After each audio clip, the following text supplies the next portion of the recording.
Olá, está no ar o 3-1 aqui da TV Brasil. Hoje nós vamos debater a segurança da informação na internet. Participam dessa conversa Rafael Ferreira, diretor técnico do Grupo Claves, Luiz Moncal, especialista em Direito Digital da Fundação Getúlio Vargas, e a delegada Ellen Sardenberg, da Delegacia de Repressão a Crimes de Informática do Rio de Janeiro. No mês de junho, uma nova forma de protesto surpreendeu o governo. Hackers tiraram do ar os sites da Presidência da República, do IBGE, do Ministério do Esporte, da Cultura, da Universidade de Brasília, do Senado e deixaram bem lento o portal da Receita Federal.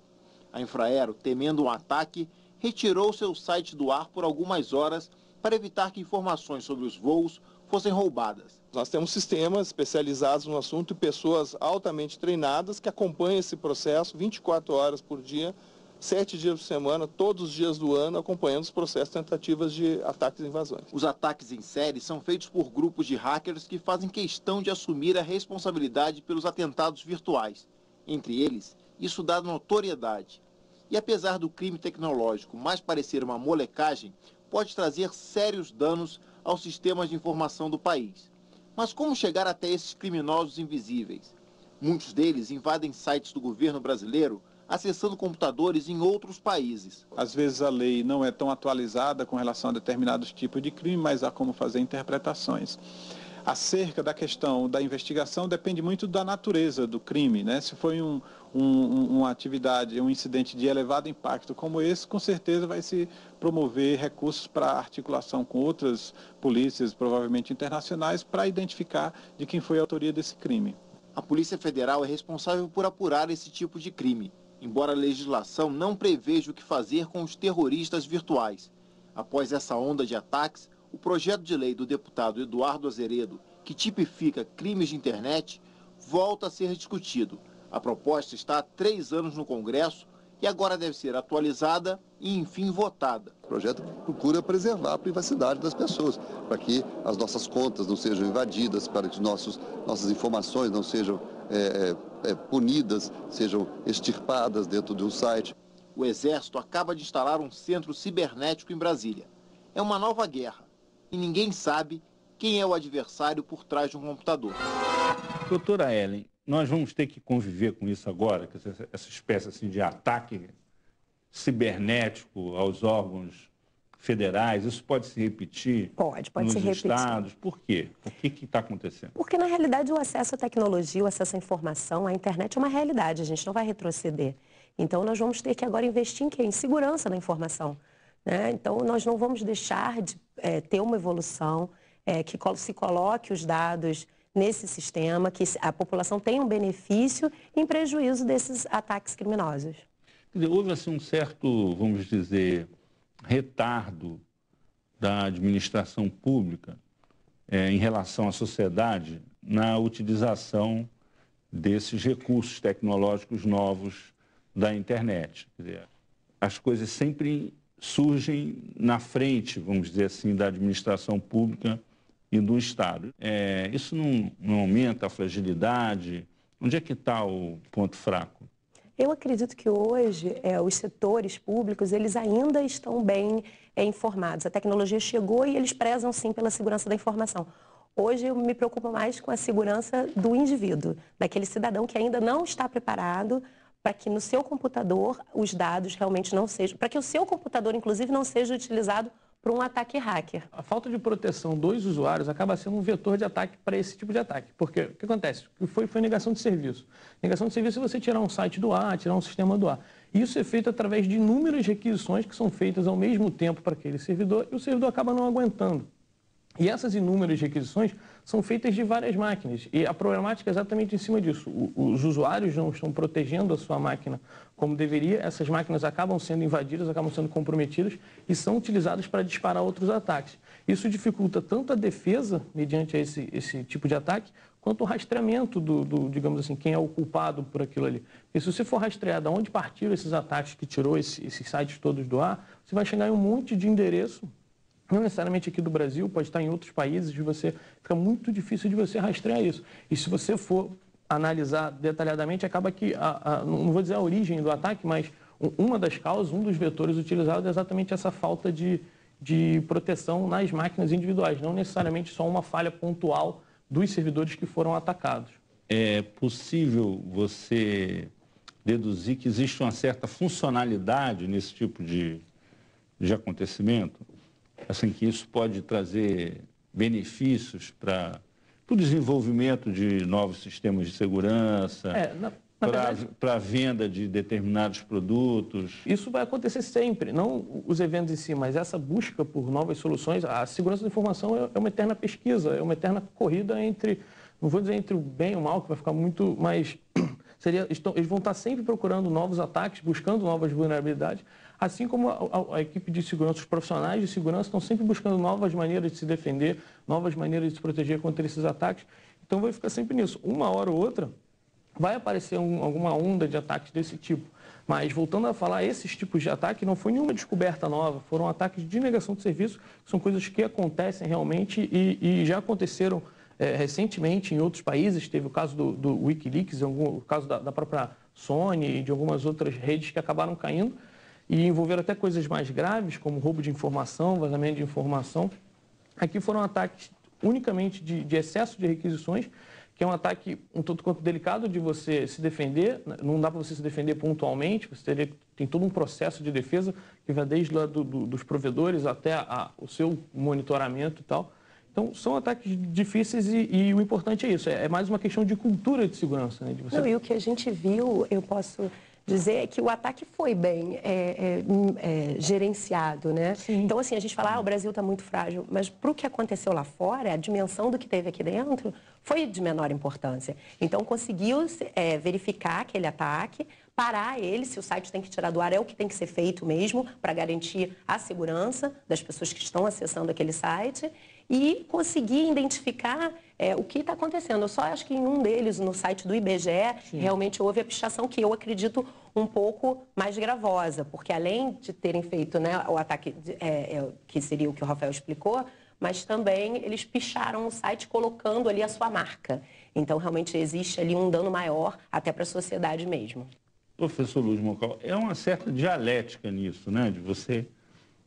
acontece um fenômeno como esse, um ataque generalizado, com repercussão ampla e tal, aí as pessoas vão atrás para tentar descobrir o que aconteceu, buscar mecanismos de segurança, e é assim, a coisa caminha. E tem que ser assim?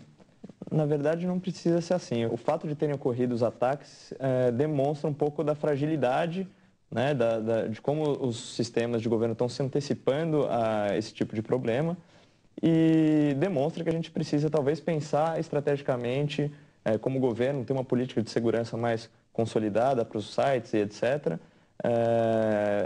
para evitar esse tipo de problema no futuro.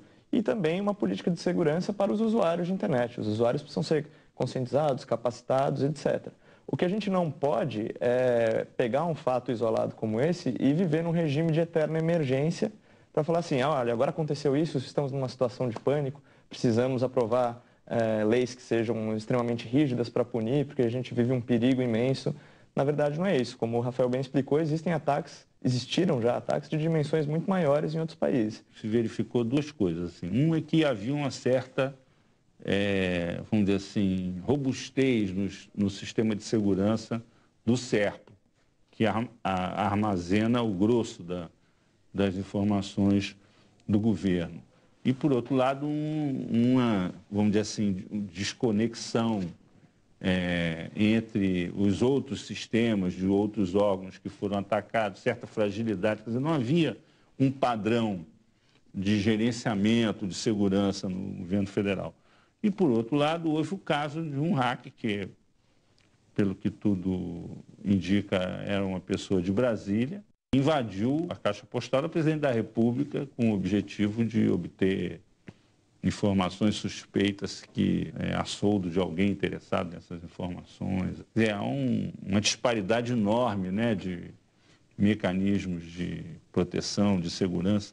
Como você acha que isso pode ser resolvido? Tem vários tipos de ataques que podem ocorrer, né? O Rafael explicou esse ataque que foi o mais comum aí dentre todos esses que a gente viu, que é o ataque quando muitas pessoas ou muitas máquinas tentam acessar o mesmo sítio na internet ao mesmo tempo. Ou seja, tem muitas máquinas que estão infectadas, estão sendo controladas remotamente por um outro computador, e esse computador aciona e fala, vamos todos acessar o site do IBGE. Quando todo mundo tenta acessar o site do IBGE, o IBGE não aguenta, porque não tem capacidade para responder a todos os pedidos. O caso da Dilma me parece que é diferente, né, da presidente da República. Eu não sei exatamente qual foi a peculiaridade que permitiu que fosse dado acesso ao e-mail dela, mas existem muitos fatores que podem permitir isso. Pode ser um problema da própria empresa que fornece o e-mail para o usuário, ou pode ser um problema de senha, a própria senha que a presidente colocou. Então ela vai lá e coloca a senha que é o aniversário dela, né? A gente não sabe que tipo de senha que ela colocou. Então esse tipo de cuidado o usuário tem que ter. Porque se ele colocar uma senha muito simples, uma senha que a gente chama de senha fraca, por tentativa e erro, muitas vezes, uma pessoa que se diz hacker, que na verdade nem é uma pessoa que tem uma sofisticação muito grande de conhecimento técnico, vai acabar descobrindo aquela senha. Então, são duas questões diferentes. A gente não está falando aqui de uma crise, se for esse o caso, que precisa ser endereçada com mecanismos muito sofisticados. É muito mais uma questão de educação do usuário de internet. O que é essa diferença entre ser hacker, você se considera hacker também, e praticar esse tipo de... Na realidade, o termo hacker, ele nasce da origem, é um programador habilidoso, ou seja, no início, todo aquele que gostava da internet, que gostava da informação, da informática, dos meios tecnológicos, ele era considerado um hacker, né? Então, mais tarde é que surge realmente essas invasões, e aí com um contexto negativo. E os próprios hackers passam a reivindicar, existe uma associação, né, que é a Internacional de Hackers, que passa a reivindicar que o hacker não seja conhecido assim, porque todos nós podemos ser hacker, basta que você goste, que você queira aprender e que você use a internet principalmente como uma ferramenta de aprendizado que é muito democrática. Então você vai à internet, você vai àquele sistema e aprende com ele. O cracker não, o cracker especificamente é aquele que utiliza essas invasões para cometer crimes, ou no momento já da invasão, ou para obter dados, né? Ele vai estar com o interesse de praticar um crime.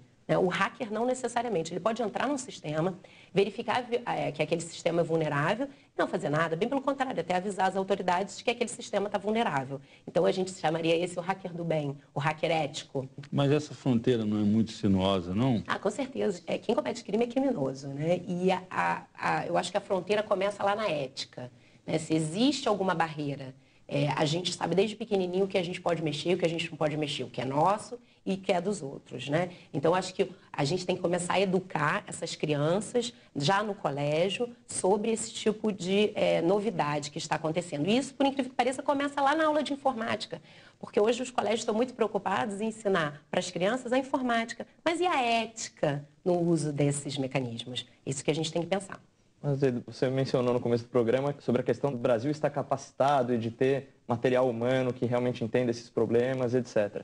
E a doutora Ellen citou bem aí a diferença entre o cracker e o hacker, e isso suscita umas questões bastante importantes para o direito, né? Porque quando a gente quer criminalizar essas condutas, a gente precisa traçar uma linha divisória que acerte o cracker, acerte aquela pessoa que está mal intencionada, mas não acerte o hacker, não acerte aquela pessoa que faz programação, que analisa os sistemas, que entra no site do IBGE, descobre uma fragilidade e avisa o administrador do site, fala, olha só, todos esses dados podem vazar a qualquer momento, porque essas pessoas elas contribuem para o desenvolvimento do país, elas contribuem para que a gente avance. A gente vive uma onda de inovação no mundo inteiro com relação à tecnologia de informação. E essa é uma questão que está extremamente em pauta agora, quando a gente for discutir, por exemplo, o projeto de cybercrimes. Se a gente aprovar uma lei que jogue todo mundo dentro do mesmo saco, a gente pode acabar sufocando a inovação. O cara que entrar lá no site do IBGE e descobrir uma falha, se ele se considerar um criminoso, ele vai falar, eu não vou falar para ninguém, eu vou embora, eu não vou nem avisar aqui que tem uma falha, ou eu não vou nem procurar descobrir as falhas, não vou investigar, não vou analisar os programas, eu vou deixar de ser hacker, eu vou fazer outra coisa, porque eu posso estar cometendo um crime a qualquer momento. Nós vamos fazer um intervalo e voltamos daqui a pouco com 3 a 1 discutindo a segurança da informação no ambiente virtual.